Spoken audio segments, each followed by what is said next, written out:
Hello, hello. Welcome to the channel. My name's Nobby. Thank you for tuning in to episode 4 of our Path of Exile Beginners playthrough. We are playing as a Toxic Rain Pathfinder Ranger. We are following a build guide. We are using Path of Building. All the links are in the video description of every single one of these videos. Let's get back into the game. We've just finished off the Tidal Island and got the medicine chest for Vestal, so let's go hand that in first. And then we'll decide what we need to do next.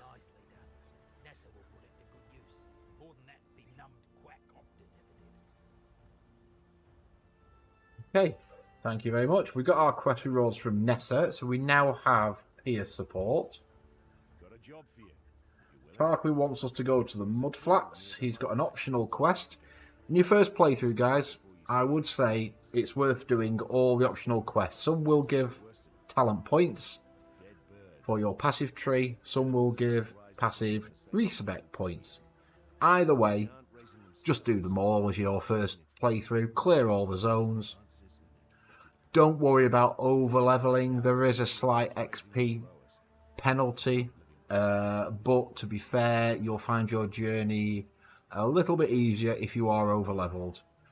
Alright, what you will notice now we have leveled up is that Nessa's offering on the gems has increased a little bit now. Always check your vendors when you level up as well, because the items they sell do change. As you level up, their shop refreshes. And sometimes you can get a decent 3-link item cheap. Now, there's two things I'm going to do here. I'm going to buy this for 1 scroll of wisdom. There you go. I'll tell you why in a second. We'll just also scroll through and just see if there's any decent items. Not really. Okay. There's a thing in this game called vendor recipes. Now, 1 vendor recipe, I'm going to take this normal flask. I've now got 3 normal small live flasks. I'm not going to mix the magic one in here. 3 normal ones. If I trade these into Nessa, hold control, click, click, click, I get a normal flask of the next size up. In this case, a medium live flask. So we've just done a 3-to-1 on a vendor recipe. There is also a vendor recipe for a red, green and blue linked item. If I sell that, we get back a chromatic orb, and a chromatic orb is used to reforge the colour of sockets on an item. So, for example, if I had this 2-link green-green, but I actually wanted red-green, we could try and re-roll the colours with chromatic orbs.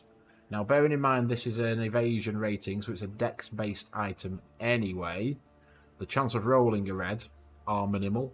It's more likely to roll 2 greens, but there is still a chance you may get your red-green that you need.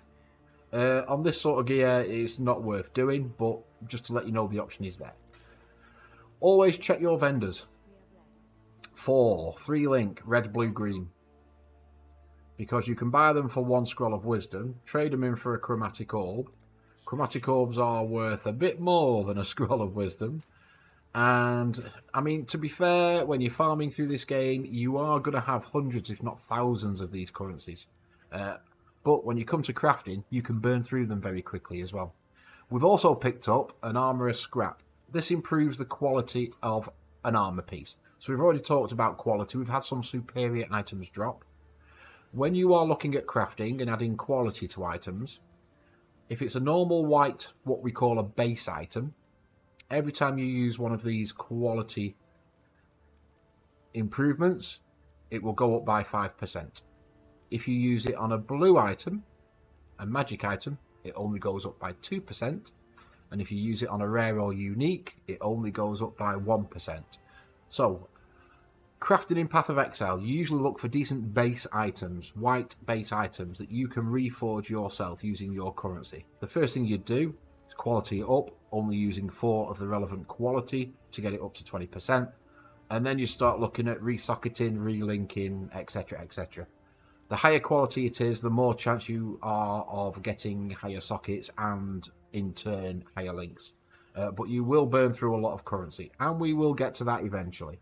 But I just wanted you to make you aware, while we've got one, we've got the one for armour. There are ones for weapons, there are ones for flasks, there are ones for your gems, there's also ones for the maps.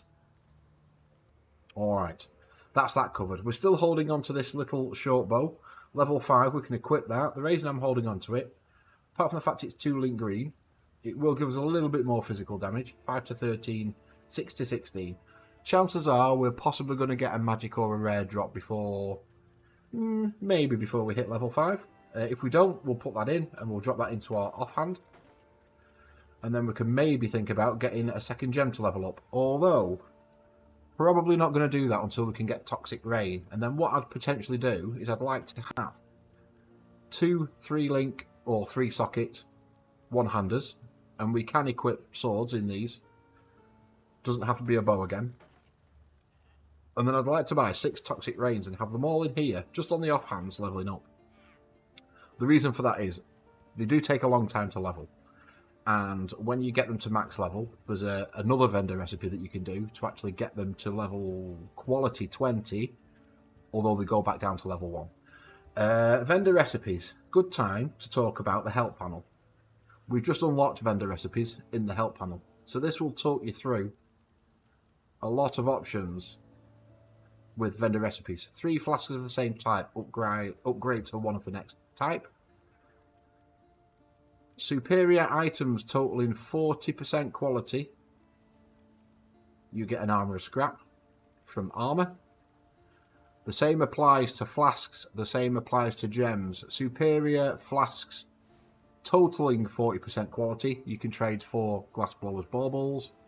Superior gems totaling 40% quality, you can trade for a gem cutter's prism. This is the 3-link, red, blue, green, chromatic orbs. 6 socket items sell for 7 jeweler's orbs. A full set of rares can be sold for an orb of chance. Boots with an orb of augmentation and a flask will give you increased movement speed on your boots. There are lots and lots and lots of vendor recipes in this game, so I would recommend reading through this help panel. Whenever you unlock a new help panel, have a look at it, read it, inwardly digest, because there are nice videos. It shows you how things work, how things link up, how things support each other, what it looks like without the support gem, what it looks like with the support gem. There's lots of great videos. They've put a lot of care into this help system. Just down here, or semicolon.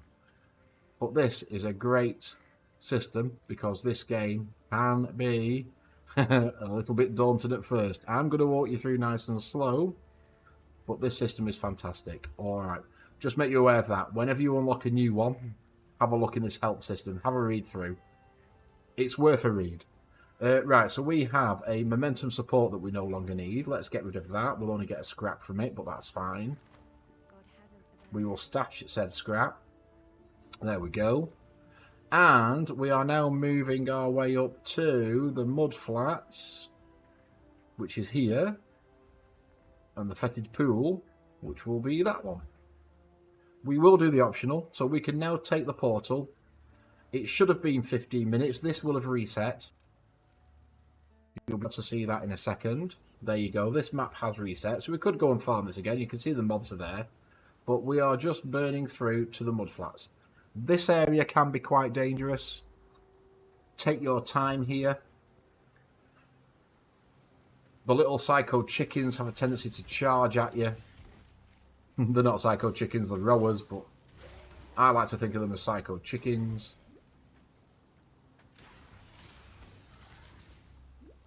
Again, just take your time. Open chests, we've got scrolls. I'm now going to start not picking up normals unless we can use them. Now is the time to start looking for magic and rare items. Superior, we're not overly bothered about collecting up to 40% of superior stuff just yet. If it's superior and we can make use of it and it's dex based, possibly.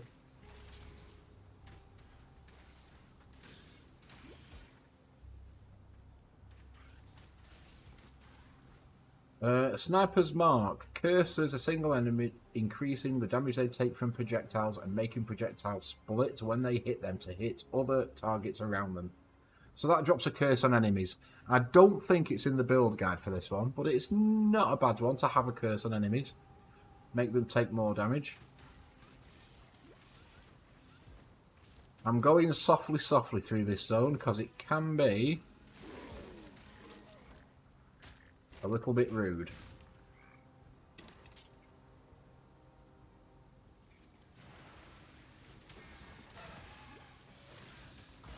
Especially with these things that pop up out of nowhere.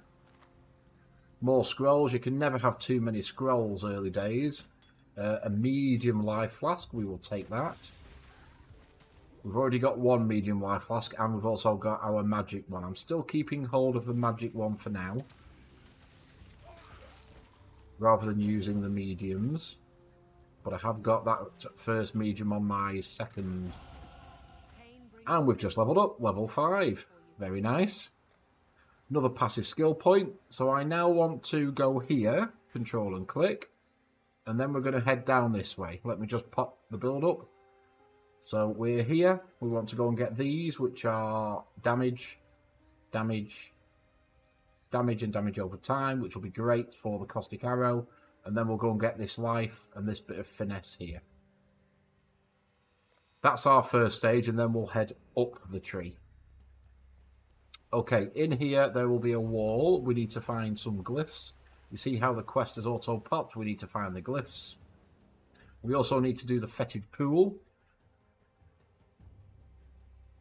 which is also here. That's an optional, but we will do that while we're here. A, we're clearing every zone. B, it's more loot drops. And the optional will either be a passive point or a respec point. You hear that sound? That was my loot filter. Should be a different sound to yours. We've just had a chromatic orb drop, so that was just alerting me that, hey, something decent's dropped for your level. So we'll take that. Thank you very much. These rower nests are where we're getting the glyphs from. And there are 3 in total on this level to pick up. So we shall work our way round.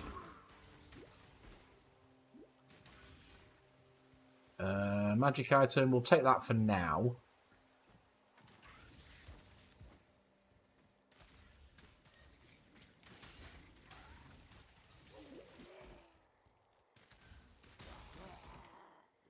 And there's a belt. Did we have a belt equipped? We didn't. Fantastic. So that's give us some extra global fizz damage, 22% increase. That should make us hit a little bit harder. We are doing fizz damage with a bow. Small life flask, we could take that as part of the 3 for 1. See if we can't pick up another 2. This thing here is a shrine. If we now click on this ourselves, we get the little lightning buff. You can see how long for. So that will give out lightning damage to anybody within melee range of us.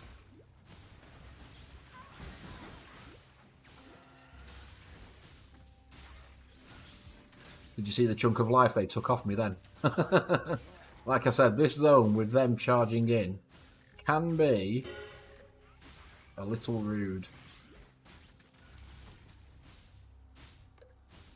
Now, if you've watched anybody else leveling up, or you've thought about getting into this game but watched some of the pros leveling, you'll just see them zooming through these zones without a care in the world. And they're done in here within 5 minutes. And then you come to play it yourself and you're like, right, first of all, how did you do that? And B, what the heck am I doing? Hence why I'm doing this playthrough for you. Because when I first watched people play, I was like that too. You know, within the first 3 or 4 hours of a league going live, they're already at maps. Right. Where do I need to go for this final glyph? There's one more to find. We've also got the speed buff now, the movement speed potion. So when we're in areas we've already been through, we can utilise that.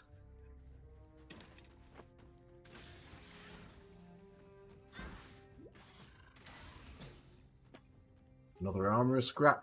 You'll get these quality ones quite often.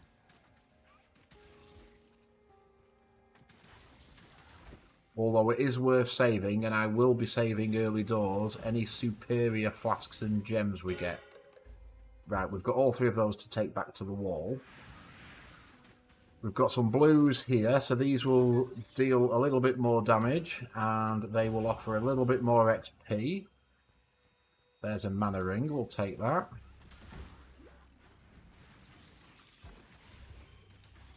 There's a magic bow. That is 2 links by the looks of it. We will definitely be taking that. We've also got a bit of a mini boss here, Oozeback Bloom.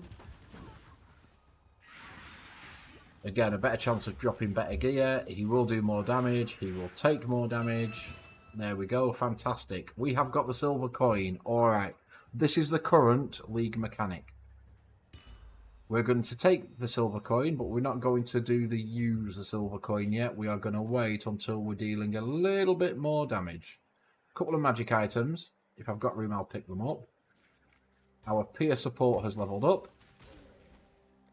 We have a skill point, and we are heading down the way. So we will get ballistics, projectile speed, projectile damage, and more dex.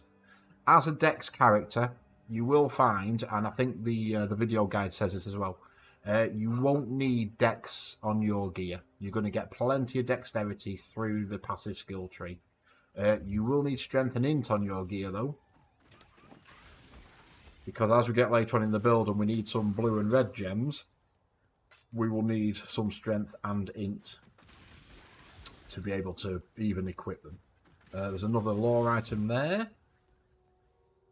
How are we here? It must be up in this corner, because that's the wall, and we've cleared all this bottom bit.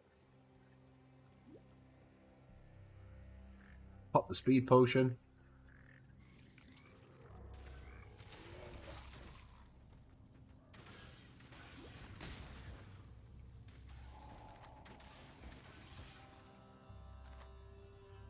That is the fetid pool, so we'll go there in a minute. Let's just go and try and find this other glyph that we need to complete that quest.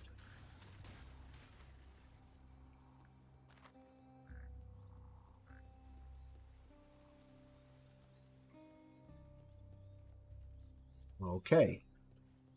Where are you? Have I just missed one completely? Oh no, we've got them all. I'm an idiot. Right, let's go and get those. We'll hand these in first. Now, there isn't a portal here. There isn't a portal in the the fetid pool either. But I do know there's a portal here. So what we're going to do, we are going to put these glyphs in the wall to open up the next level. If I could go to the wall. All the way down there. Right. Let's keep going.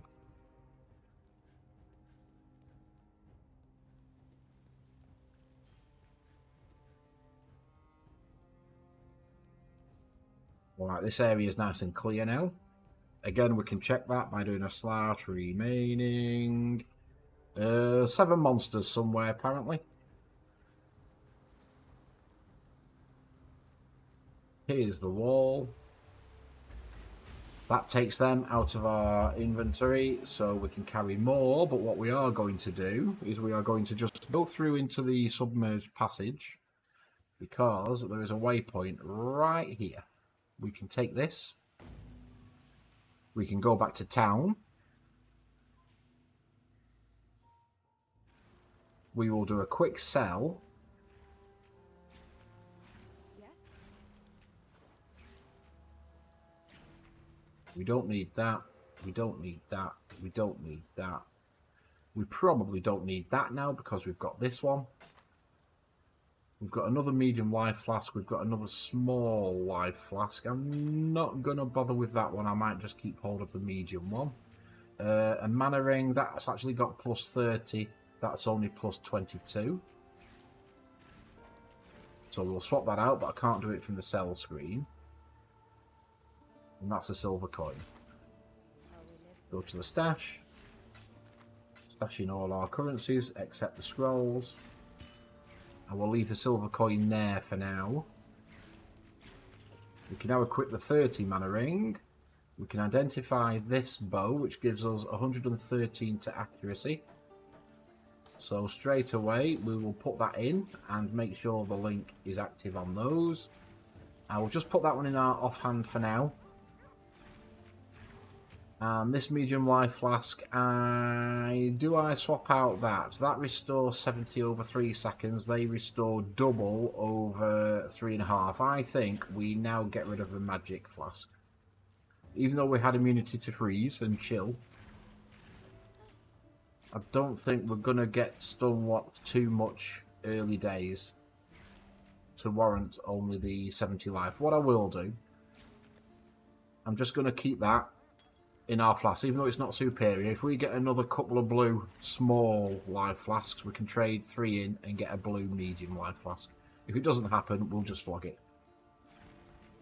Right, we are now heading towards... We can talk to Tarkley for the reward. He now wants us to kill the Dweller of the Deep in the submerged passage. Now we've opened it up. We've also still got to go and do the fetid pool as well.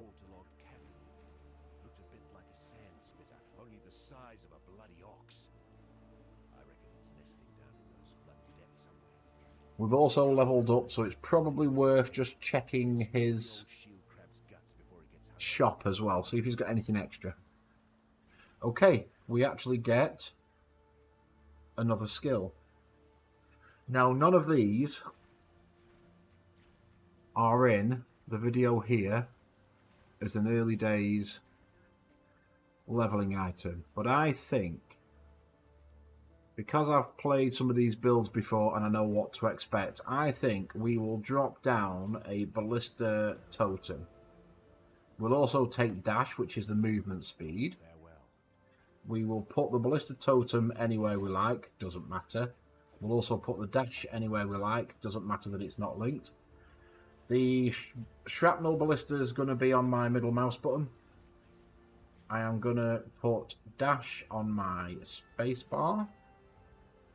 Okay, so we've got a bit of a get out of trouble button with the spacebar now. We've also got an extra bit of attack with the ballista. Somebody keeps popping cards and it keeps sending the screen mad when they do it. I don't know what they've got to do that. Interesting. Right, so we need to do the fetid pool, which we're going to do next. We have got a silver coin. We're not going to activate that just yet. And we have got to go into the submerged passage and go and do the Dweller of the Deep. Alright. They will be for the next video. So thank you for watching, folks. I really do appreciate you taking the time to watch these videos. Thank you for the support, everybody, as well. All the new subs to the channel, welcome in. Thank you for finding this little corner of the internet.